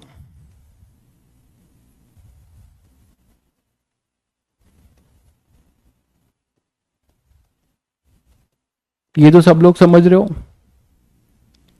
तो ये जो ड्रॉप है वो यहां से जब बढ़ोगे और ये ड्रॉप के बराबर होगा तभी तो इनके बीच का कोई भी पोटेंशियल डिफरेंस नहीं रहेगा और गैल्वेनोमीटर में कोई भी करंट फ्लो नहीं करेगा। ये क्लियर है। अब ऐसा होने के लिए आपको थोड़ा सा यहां पे ध्यान रखना होगा कि ये जो, अब पहले आपने E2 लिख दिया था, E2 नहीं E था ना, E2 कहां था, एक ही तो था सेल। तो जो E का ड्रॉप लिखा था वो E का ड्रॉप नहीं होगा, इसमें करंट आ चुका है तो सभी लोग समझ रहे हैं कि E माइनस आई आर हो जाएगा।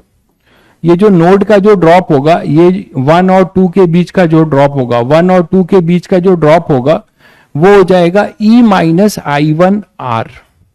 V12 ये क्या लिखेंगे, E माइनस इंटरनल रेजिस्टेंस है, इसमें करंट भी फ्लो कर रहा है तो इसका ड्रॉप क्या होगा, E minus I one R.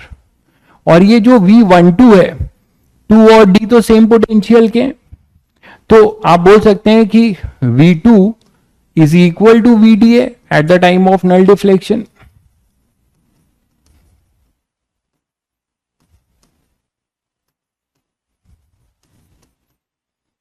और V2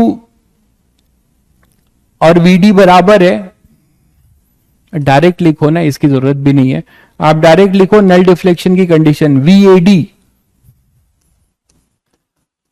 किसके बराबर होगा, ये पूरा वो इसके बराबर होगा E माइनस आई आर के। यहां तो कोई करंट फ्लो नहीं हो रहा है, कोई भी ड्रॉप नहीं होगा, तो ये ड्रॉप होगा आपका सीधे सीधे E minus I one R के। पहले ये समझ में आया कि नहीं सभी को? पहले जब स्विच ओपन था तो केवल E का ड्रॉप था नल डिफ्लेक्शन के साथ, जब स्विच क्लोज हो गया इस सर्किट का तो इसके इंटरनली बैटरी का जो ये सेकेंडरी में भी, सेकेंडरी सर्किट में भी करंट फ्लो होने लगा, तो बैटरी के क्रॉस का ड्रॉप लिखा जाएगा E minus I one R. ये जो ड्रॉप होगा वो इसके बराबर हो जाए तो potential difference across the galvanometer दोनों एंड पे 0 हो जाएगा। समझ गए? तो यहां से आप ये लिख सकते हैं। और VAD को क्या लिख सकते हैं, बाय प्रिंसिपल ऑफ, पहले तो I1 निकाल लो, I1 क्या होगा इस इंटरनल सर्किट का, तो टोटल EMF है E, टोटल रेजिस्टेंस है R प्लस R, तो R प्लस R, तो ये I1 हो जाएगा, इसको यहां पुट कर दो, तो E minus E R upon R plus R हमें मिलेगा E capital R upon R plus R। ठीक है, तो ये VAD होगा और VAD की वैल्यू किसके बराबर होगी, वो होगा VAB अपॉन में L इंटू L2, यही तो होगा। तो this is equal to ER upon R plus R। तो इसको पुट करें तो VAB अपॉन में L into L2 that is equal to ER upon में R प्लस R। इसको आप सेकेंड इक्वेशन बोल सकते हो और इसको आप फर्स्ट इक्वेशन बोल सकते हो, पहले वाले को।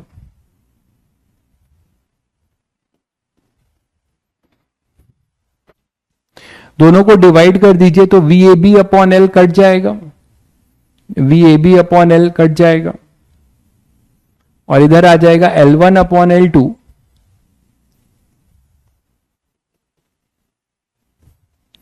L1 upon L2 that is equal to, क्या आ जाएगा, इधर कितना था,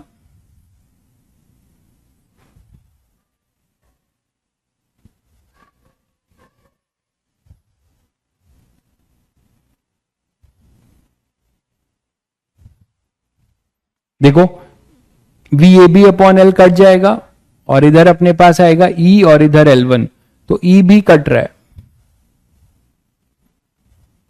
इधर भी E है ना, E भी कट जाएगा, फर्स्ट को सेकेंड से डिवाइड करोगे तो ऊपर आ जाएगा R प्लस R अपॉन में R, करके देख लीजिए आप लोग, 1 प्लस R बाई R, आपको स्मॉल r चाहिए था तो R by R is equal to L1 upon L2 minus 1 और small r equal to capital R L1 upon L2 minus 1। तो ये फॉर्मूला रटना चाहो तो रट लो, बट ये स्टैंडर्ड है, एग्जैक्ट हूबहू स्टैंडर्ड क्वेश्चन पूछ दे तो आप बता सकते हो, बट प्रोसेस याद रखना ज्यादा जरूरी है। तो इस तरीके से आप L1 और L2 आप रीडिंग नोट कर चुके होगे, L1 और L2 दोनों की रीडिंग आपको मिल चुकी होगी। L1 मिल गया होगा, L2 और देखो R क्या है, नोन रेजिस्टेंस है, किसका, रेजिस्टेंस बॉक्स का जो आपने लगाया था। तो रेजिस्टेंस बॉक्स का नोन रेजिस्टेंस पता होगा, L1 और L2 की रीडिंग आप स्केल से लिख चुके होगे, तो internal resistance of the cell भी हम निकाल सकते हैं, internal resistance of the cell भी हम निकाल पाएंगे। क्लियर है? तो this is the way how we can find the internal resistance of a cell through potentiometer. Potentiometer के थ्रू जो है हम इसको फाइंड कर सकते हैं। तो दो एप्लीकेशन आपने सीखा। पहला एप्लीकेशन आपने सीखा to find the unknown EMF of a unknown cell या to compare the EMF of two cell। दूसरा आपने सीखा to find the internal resistance of a cell। तो दोनों में बहुत सिंपल है। स्विच को एक बार जैसे यहां पर ओपन किया था तो नल पॉइंट के क्रॉस का जो ड्रॉप था वो E के बराबर था, और जब आपने क्लोज कर दिया तो इसमें अंदर ही अंदर करंट फ्लो करने लगा। तो ये जो ड्रॉप होगा, टर्मिनल ड्रॉप, वो E माइनस I1R होगा, and this E minus I1R is equal to this drop for null deflection. तो वहीं से हमने किया, I1 इंटरनल सर्किट से निकाल लिया। ठीक है, तो ये अपने इंस्ट्रूमेंट जो आपको पढ़ने थे, ये बेसिक इंस्ट्रूमेंट थे और इसकी बेसिक कहानी थी। ठीक है, चलिए फिर क्वेश्चंस पे आते हैं धीरे धीरे। इन सभी इंस्ट्रूमेंट्स पे क्वेश्चंस कैसे बनते हैं, ठीक है, उस क्वेश्चंस को करते हैं। जैसे एक पहला क्वेश्चन आपके सामने है, जल्दी से करके दिखा दीजिए, जल्दी से क्वेश्चन करके दिखा दीजिए। बहुत बेसिक क्वेश्चन है, जेई मेंस में आया हुआ है इसी टाइप का, जल्दी से करिए।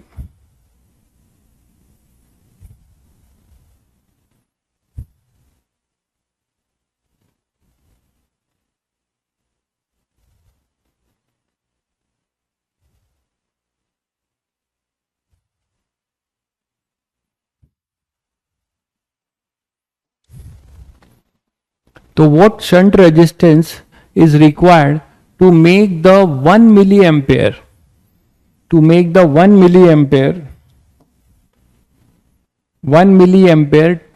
ohm galvanometer into an emitter with a range of 0 to 50 milliampere। I think सभी बच्चों ने कर लिया होगा, बहुत इजी क्वेश्चन है। तो वोट शंट, आप सभी को पता है कि किसी गैल्वेनोमीटर को एमीटर बनाने के लिए हमें शंट लगाना होगा, तो वही शंट आपसे पूछ रहा है।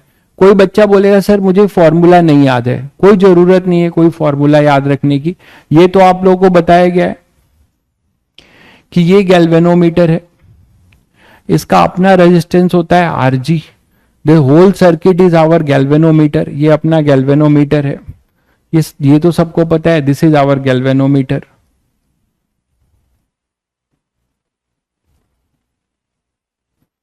है ना, इसको एमीटर बनाना है कितने रेंज का, 0 to 5 मिली एम्पेयर, मतलब ये मैक्सिमम कितना करंट मेजर कर पाए, थोड़ा, हाँ, 0 to 50 मिली एम्पेयर। तो 50 एम्पेयर तक का वो गैल्वेनोमीटर को ही अब एमीटर बना दो, कितने रेंज का बना दो, जिससे कि वो मैक्सिमम कितना मेजर कर पाए, 50 मिली एम्पेयर। तो उसके लिए आप कितना शंट लगाओगे, तो सबको पता है कि इसमें शंट लगाया जाता है, तो शंट लगाओगे, ये आरजी है, यहां पे आप शंट लगाते हो, स्मॉल रेजिस्टेंस कनेक्टेड, कल ही पढ़ा सभी ने, ये आरएसएच होगा, यही वैल्यू आपसे पूछ रहा है केवल। और आपको ये तो दिया हुआ है ना कि मैक्सिमम कितना है 50, जो फुल आई जो है रेंज, आई आपको जो मेजर करना है वो आपको दिया हुआ है, आई कितना है 50 मिली एम्पेयर। तो यहां तो सभी को पता है क्या जाता है, आईजी जाता है, यहां क्या जाता है आई माइनस आईजी। किसी को फॉर्मूला नहीं याद है तो ये छोटा सा सर्किट बना के डायरेक्ट लिख सकता है कि नहीं, कि इसके क्रॉस का जो ड्रॉप होगा वो इसके बराबर होगा, बस कोई रटने की जरूरत नहीं है। IG RG equal to I minus I G into R S H. और तुमसे पूछा क्या था, आर एस एच पूछा था, देखो तुम्हें आईजी दिया हुआ है क्या, to make 1 milli ampere 20 galvanometer, इसको पढ़ो, गैल्वेनोमीटर का रेटिंग पढ़ो। ये आपको क्या दे रखा है, फुल स्केल डिफ्लेक्शन करंट, यही आईजी है। और ये क्या है, आरजी, ये अपना आरजी है। तो सर्किट में ध्यान से पढ़ोगे तो सब कुछ आपको मिल जाएगा। तो ये आरजी है, तो बस आपको सब कुछ गिवन है, अब आपको कैलकुलेट कर लेना है।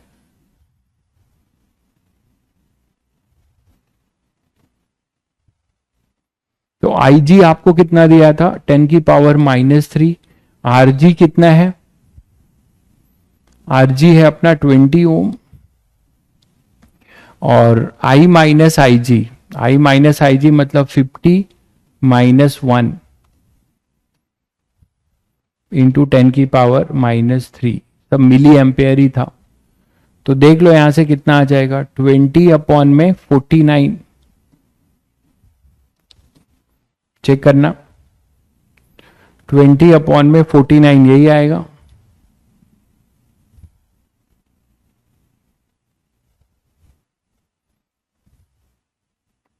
क्लियर है, 20 अपॉन में 49, ठीक है। तो इसको सॉल्व कर लीजिएगा, ये ओम हो जाएगा, सॉल्व कर लीजिएगा। तो इतने का शंट लगाओगे, आप देख रहे होगे इसकी वैल्यू 20 ओम से कितनी कम आएगी, इसकी वैल्यू 20 ओम से कितनी कम आएगी। और वो आपको पता है कि शंट जो है आरजी से बहुत कम होगा, जितना कम रखेंगे तो उसका रीजन भी बताया था कि मैक्सिमम करंट यहां से पास होगा। जब मैक्सिमम करंट यहां से पास होगा तो हम छोटा गैल्वेनोमीटर बनाकर कम कॉस्टिंग में इस आई को मेजर कर सकते हैं। मैक्सिमम करंट यहां से पास हो जाएगा। तो आईजी का जो डिफ्लेक्शन है, deflection is directly proportional to the current flow, तो वहां से हम ये निकाल सकते हैं। तो हम छोटे एमीटर से ही हम बड़ा रेंज का क्या कर सकते हैं, करंट मेजर कर सकते हैं। हमें कॉइल की डिजाइनिंग या कॉइल पे जो कॉस्टिंग है वो कम करके भी कर सकते हैं। हमें डायरेक्ट 50 एम्पेयर फ्लो कराना होगा, तो उसकी कॉइल की डिजाइनिंग और कॉइल के मटेरियल में भी तो खर्च आएगा कि वो फूके ना, समझ रहे हो। तो इसीलिए हमने शंट लगा दिया, जिससे कि वो मैक्सिमम यहां से पास हो जाए और इससे जो है डिफ्लेक्शन मिल जाएगा। और सबको पता है कि IG directly proportional to I है और IG directly proportional to theta है, डिफ्लेक्शन। तो यहां से अपना पर्पस सॉल्व हो जाता है। चलो आज इतना ही रहने देते हैं, 5 मिनट बचा हुआ है, नेक्स्ट टर्न पे करेंगे क्वेश्चंस, ठीक है। 5 मिनट बचा हुआ, आज इतना ही रहने देते हैं। क्वेश्चन उठाऊंगा तो बीच में छूट जाएगा, फिर मुझे शुरुआत से करना पड़ेगा। कोई छोटा क्वेश्चन दिख रहा है क्या?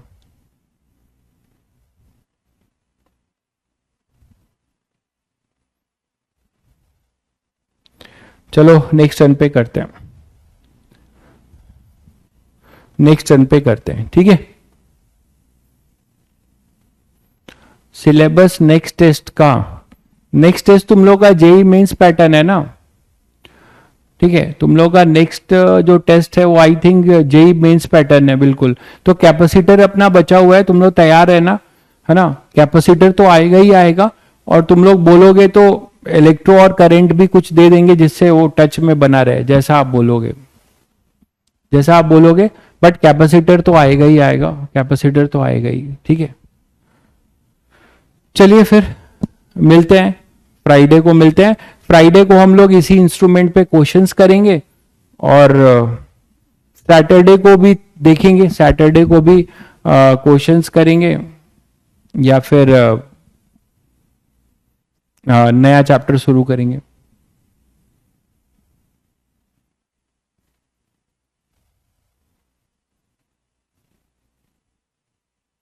ठीक है, तो तुम लोग बता देना कि नेक्स्ट टेस्ट में करंट इलेक्ट्रिसिटी और इलेक्ट्रोस्टैटिक दोनों भी रख दें, मतलब उसका वेटेज कम कर देंगे, तो तुम्हारा वो टच बना रहेगा। टच बना रहना बहुत जरूरी है ना, नहीं तो भूल जाओगे। बिल्कुल, तो नेक्स्ट टेस्ट में 70-30 कर देंगे, 60-40 कर देंगे। 60 कैपेसिटर रहेगा और 40 जो है इलेक्ट्रो और करंट। तो इस बार तो करंट ज्यादा था, करंट ही ज्यादा दिया था मैंने। प्रीवियस आंसर रॉन्ग है क्या प्रीवियस आंसर? क्या रॉन्ग है? क्या रॉन्ग है इसमें? देखिएगा, शंट ही तो निकालना है, तो शंट निकालना है तो शंट के लिए आईजी आरजी, आईजी आपको 1 मिली एम्पेयर था, आरजी 20 है। मुझे तो कुछ रॉन्ग नजर नहीं आ रहा है भाई। ठीक है, थैंक यू भाई वंश, thank you thank you. Last answer कौन सा? लास्ट आंसर यही तो है, 20/49। इसमें क्या दिक्कत है? 10⁻³ कट तो रहा है, आईजी रॉन्ग है।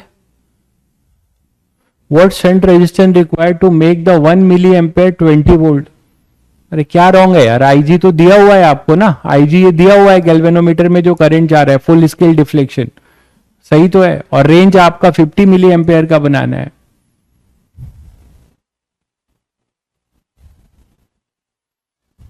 सही तो है।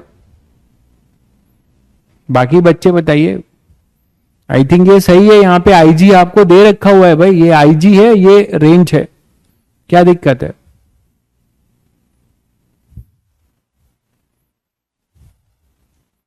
क्लियर है सभी को? चलिए फिर मिलते हैं फिर, है ना, फ्राइडे को मिलते हैं। तब तक तुम लोग ये कर लेना, रिवाइज कर लेना, या जो बैकलॉग बचा हुआ है वो सब कर लेना, ठीक है। नेक्स्ट चैप्टर मैग्नेटिज्म है जो ट्यूसडे से स्टार्ट होगा, मैंने बता दिया है। अरे भाई 0 to 50 है तो वाई टेकन 50। आपको पता है कि मैक्सिमम जो है, अगर आप 0 रेंज का बनाओगे, क्या अगर 50 रेंज का बनाएंगे तो हमें पता है कि 0 से 50 के बीच में कोई भी करंट वो मेजर कर सकता है, ठीक है।